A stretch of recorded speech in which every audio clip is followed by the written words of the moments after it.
গাজা যুদ্ধ শুরুর পর থেকেই লোহিত সাগরে ইসরায়েলগামী জাহাজে একের পর এক হামলা পরিচালনা করে আসছে ইয়েমেনের শক্তিশালী হুথি বাহিনী। এবার সৌদি আরবের মালিকানাধীন একটি অপরিশোধিত জ্বালানিবাহী ট্যাঙ্কার ও পানামার পতাকাবাহী একটি জাহাজে হামলা চালানো হয়েছে। 2 সেপ্টেম্বর সোমবার এই হামলা হয়েছে বলে সংশ্লিষ্ট দুটি সূত্র জানিয়েছে। সন্দেহ করা হচ্ছে হুথি বিদ্রোহীরাই এই হামলা চালিয়েছে। একাধিক সূত্র জানিয়েছে, আক্রান্ত হওয়ার সময় সৌদির পতাকাবাহী ট্যাঙ্কার আমজাদ এবং পানামার পতাকাবাহী ব্লু লাগুন 1 জাহাজটি পাশাপাশি এলাকায় নোঙর করা ছিল। হামলার শিকার হওয়ার পর সৌদি ট্যাঙ্কারটি তাদের গতিপথে চলছে, তবে এতে বড় ধরনের কোনো ক্ষয়ক্ষতি কিংবা হতাহত হয়েছে কিনা তা জানা যায়নি। ট্যাঙ্কার আমজাদের মালিক সৌদি আরবের রাষ্ট্রায়ত্ত কোম্পানি বাহরি এই হামলার বিষয়ে মন্তব্যের অনুরোধের তাৎক্ষণিকভাবে সাড়া দেয়নি বলে জানিয়েছে বার্তা সংস্থা রয়টার্স। সৌদি মালিকানাধীন এই সুপার ট্যাঙ্কারের সর্বোচ্চ 20 লাখ ব্যারেল তেল পরিবহনের সক্ষমতা রয়েছে।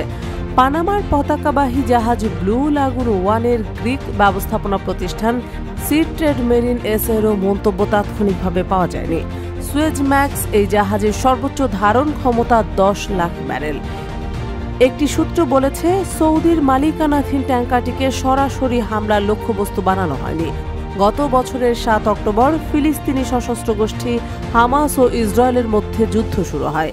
ফিলিস্তিনের গাজা উপত্যকায় দখলদার হায়নাদের হামলার প্রতিবাদে এডেন ও লোহিত সাগরে ইসরায়েল, যুক্তরাষ্ট্র এবং যুক্তরাজ্যের মালিকানাধীন জাহাজে গত নভেম্বর থেকে হামলা চালাচ্ছে সাহসী হুথিরা। হুথিদের ঠেকাতে ইয়েমেনে যুক্তরাষ্ট্র এবং যুক্তরাজ্য যৌথ হামলা চালালেও সেগুলো তেমন ফলপ্রসূ হচ্ছে না। হুথিদের হামলার কারণে লোহিত সাগর দিয়ে জাহাজ চলাচল বন্ধ করে দিয়েছে বিশ্বের বড় বড় প্রতিষ্ঠানগুলো। বাণিজ্যিক জাহাজ লক্ষ্য করে হুথিদের হামলার কারণেই লোহিত সাগর থেকে মিশরের সুয়েজ খাল হয়ে যেসব জাহাজ ইউরোপে যেত, সেসব জাহাজকে এখন আফ্রিকা ঘুরে গন্তব্যে যেতে হচ্ছে। তাই প্রাথমিক অবস্থান থেকে সন্দেহ করা হচ্ছে যে উক্ত ট্যাঙ্কার এবং জাহাজে ইয়েমেনের শিয়া মুসলিম সশস্ত্র গোষ্ঠী হুথি এই হামলা চালিয়েছে।